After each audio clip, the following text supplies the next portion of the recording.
Well, hello guys and welcome back to Mr. G Physics. Here's Mr. G and this time we're going to be doing another question for the grade 11. This is going to be on electromagnetism, Faraday's law, calculation of the magnetic flux, etc. But before we move on, don't forget to subscribe for the channel so you can get all the notifications and videos I post on regular basis. Now, this question said in the diagram below, the south pole of a magnet is pulled away from point X at the end of the solenoid. So we have a magnet that is moving to the left, and then we have a solenoid which is not moving. There is not current flowing through the solenoid before that magnet starts moving. The current or the EMF is going to be induced due to the fact that the magnet is going to move either away or towards. Now they say, what pole is generated in X side of the solenoid, right, north or south? Now guys, this is quite easy.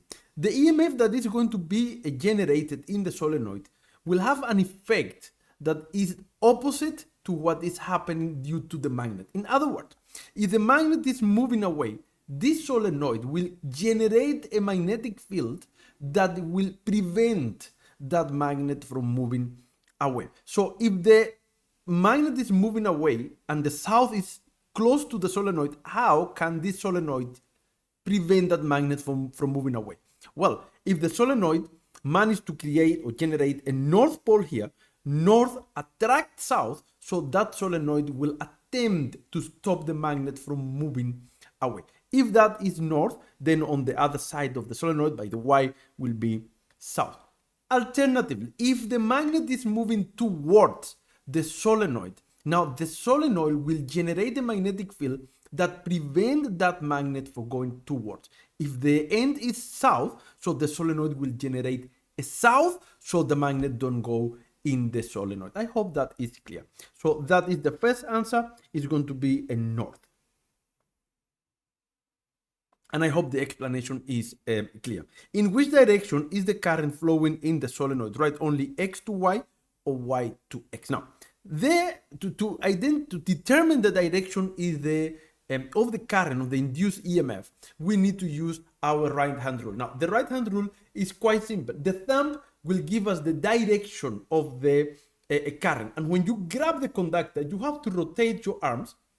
When you rotate your arms and you grab the conductor, that will give you the direction of the magnetic field. So in this case, magnetic field is going in the south, so it's on the right side by Y. If you use your right hand and you apply it in the Y, you go into side the Y, and the fingers are going out by the north. That will give you the direction of the magnetic field. So going in by the south on the left side of the paper, and then going out on X, which is the left side of the paper. All right, so thumb pointing up, so it means that the current is actually flowing up at the front of the solenoid. So if we draw it, it will be going up in this direction. I hope you can see it with the blue. The blue is a little bit dark for that black. Now, you have to actually follow the solenoid. So that going up, but if you look carefully at the question, the picture is showing you that it's coming in this direction. So it go down at the back and up at the front. So you follow the direction in which it's flowing, and that will give you the direction of the current. So in other words, it's moving from Y to X, and I hope that is clear. Y to X. That could be tricky because of the pictures sometimes are confusing, but the concept is quite simple. Question 7.3. A square coil with a 9,000 winding. Now, 9,000 winding, that is going to be N. That is the number of turns within the coil around to make the solenoid. So in this case, we have 9,000 winding. That is the number of turns.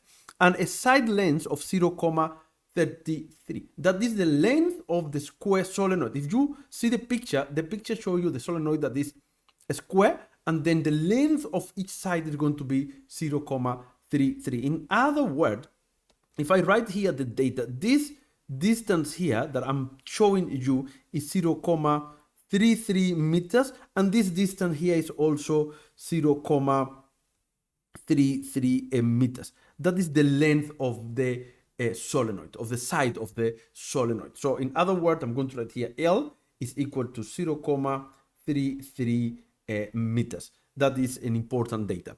It's rotated inside the uniform magnetic field with a field strength of 1,5 Tesla. That is the magnetic field. The magnetic field is constant because the magnetic field depends on the magnet, and the magnets are the same magnets. So that magnetic field is 1,5 Tesla. All right, now it's rotating, so the angle is going to change. Calculate the magnetic flux. Magnetic flux is this Greek letter, and that is question mark.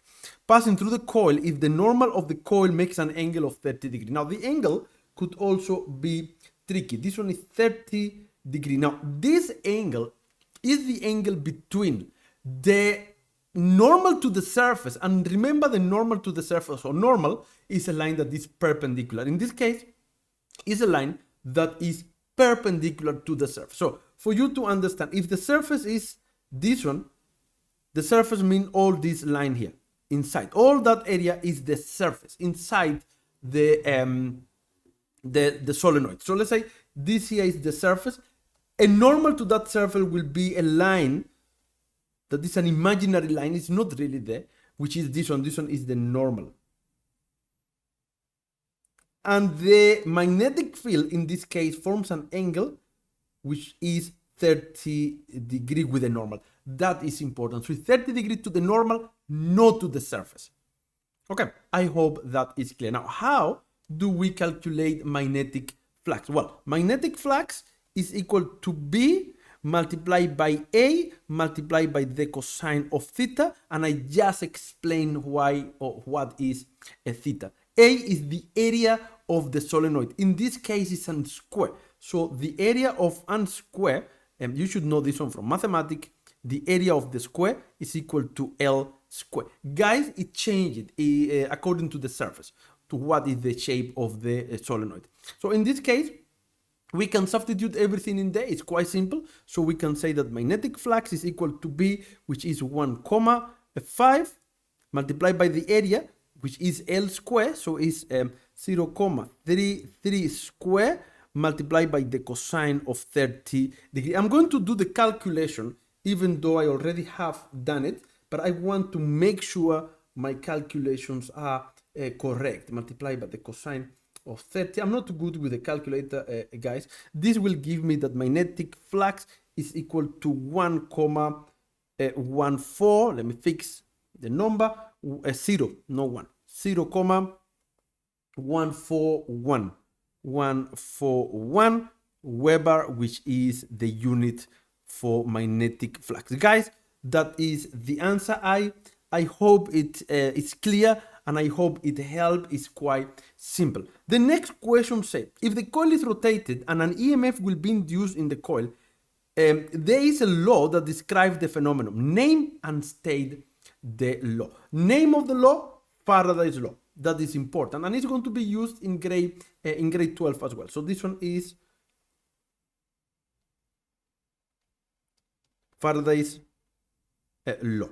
Now, Faraday's law, I'm going to leave the Faraday's law here in words, but in symbol, Faraday's law is the EMF induced is going to be equal to the rate of change of magnetic flux. That is the law. This one is, I'm going to write, instead of equal, I'm going to write proportional. That EMF induced, or the induced EMF, is going to be proportional to the rate of change of magnetic flux. Every time you divide by time, we're speaking about a rate. Guys, here is going to be the definition, so you can stop the video, pause the video, and write it down. The angle that the normal of the coil makes with the magnetic field is increased uniformly from 30 to 60. So now, let me write this data, and it might open your thinking. The initial theta, the initial angle, was 30 degrees. At 30 degrees, we have that the magnetic flux was equal to 0,141. 0,141 Weber. That is what we call the initial magnetic flux. This is initial. The initial magnetic flux. But now we're getting a new angle. So theta final is going to be 60 degrees. So we should have a final magnetic flux. I want to write the final there, no question mark. a final magnetic flux. We should have somehow there. All right. So over a certain time period, this induces an EMF which is 0.6 volts. So the induced EMF that is generated here is equal to 0.9 volts in the coil. The strength and direction of the magnetic field both remains the same. The strength of the magnetic field is the same. Calculated time interval in seconds during which the EMF was produced. So you're looking in actual fact for a time. Guys, we have to apply Faraday's law. So let's write the law here and see what we need and what we don't have. EMF is equal to minus N multiplied by the change in magnetic flux divided by the change in time. Now, what is change in magnetic flux? What is change in magnetic flux? Change in magnetic flux is equal to final magnetic flux minus initial magnetic flux, which we actually have. What we don't have is the final magnetic flux. So let's then calculate the final magnetic flux before we even move on. So the final magnetic flux is equal to magnetic field multiplied by the area multiplied by cosine of theta. Theta this time is 60 because it's the final. We're speaking about the final. So if we substitute magnetic field still the same, let me make sure I take the correct number, is 1.5 Tesla. 1.5 Tesla. The area is 0.33 square, and now the angle is 60 degrees. I hope that one is clear. If you calculate the final magnetic flux, I'll get, guys, let me recalculate here, 1.5 times 0.33 square multiplied by the cosine of 60 degree, and we get that is 0.0817 Weber. I'm going to round off to so many decimal places. Now we have to substitute all the data we have in Faraday's law formula. Guys, let's do that. So in Faraday's law, I'm going to rewrite it just for control. You do not have to do that. You don't have to do that. So I'm going to rewrite it, and I'm going to substitute exactly in the places they are. I'm not going to rearrange the formula yet. So EMF in this case is 0.9. 0.9 is equal to minus N, which is 9,000. That is the number of winding. If you are not sure, make sure you move to see the data. There is nothing to lose in here. So here, bracket, final magnetic flux is 0.0817 minus initial magnetic flux, which was calculated, and I want to take the exact number, 0.141, 0.141, and everything divided by the time, which is what you are looking for. The rest is just to do the calculation, which I'm going to do here real fast with my calculator. This one is, let me see if you make it without mistake, guys. It's negative 9,000. I open bracket, 0.0817 minus 0.141, and then that is equal to certain number, and then I divide by 0.9.